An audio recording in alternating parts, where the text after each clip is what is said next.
लूत हारान का बेटा था और हारान अब्राहम का भाई था। लूत अब्राहम का भतीजा और उसका हमसफर भी कहलाता है। लूत ने अब्राहम के साथ बहुत वक्त गुजारा और फिर सदूम और अमूरा में चला गया। ये भी मालदार शख्स था। इसके और अब्राहम के चरवाहों में लड़ाई हुई और अब्राहम ने कहा कि हम में झगड़ा ना हो, इसलिए हमें अलग हो जाना चाहिए। लूत ने सदूम और अमूरा के इलाके को पसंद किया और वहां चला गया। वहां के लोगों का गुनाह संगीन था, जिसकी वजह से खुदा उनसे नाराज हुआ और उन्हें सजा देने के लिए उतरा। मगर अब्राहम ने लूत और उसके घराने के लिए शफात की।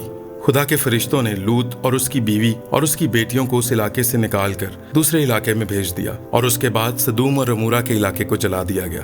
लूत ही ने उन फरिश्तों का इस्तकबाल भी किया था और उन्हें अपने घर में लेकर गया था। फिर वो सदूम और अमूरा के इलाके से निकलने के बाद एक पहाड़ में चले गए। उस इलाके से निकलते हुए फरिश्तों ने ये नसीहत की थी कि कोई पीछे मुड़कर ना देखे, मगर उसकी बीवी ने नाफरमानी की और वो इस सबब से नमक का सतून बन गई।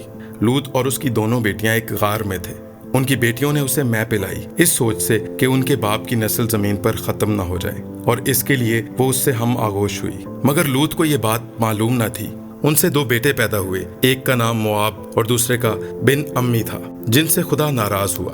लूत का जिक्र हमें पुराने अहदनामे में ज्यादा नहीं मिलता, मगर हमारे खुदावंद यीशु मसीह ने लूका की इंजील उसके 17वें बाब में इसका जिक्र किया है, और मुकद्दस पतरस भी उन्हें रास्तबाज लूत कहते हैं। यहाँ तक कि संगीन गुनाह और आलूदा माहौल में रहने के बावजूद भी उनमें गुनाह नहीं था। हम भी अपने माहौल को खुद पर असरअंदाज न होने दें, बल्कि रास्तबाजी से जिंदगी बसर करें।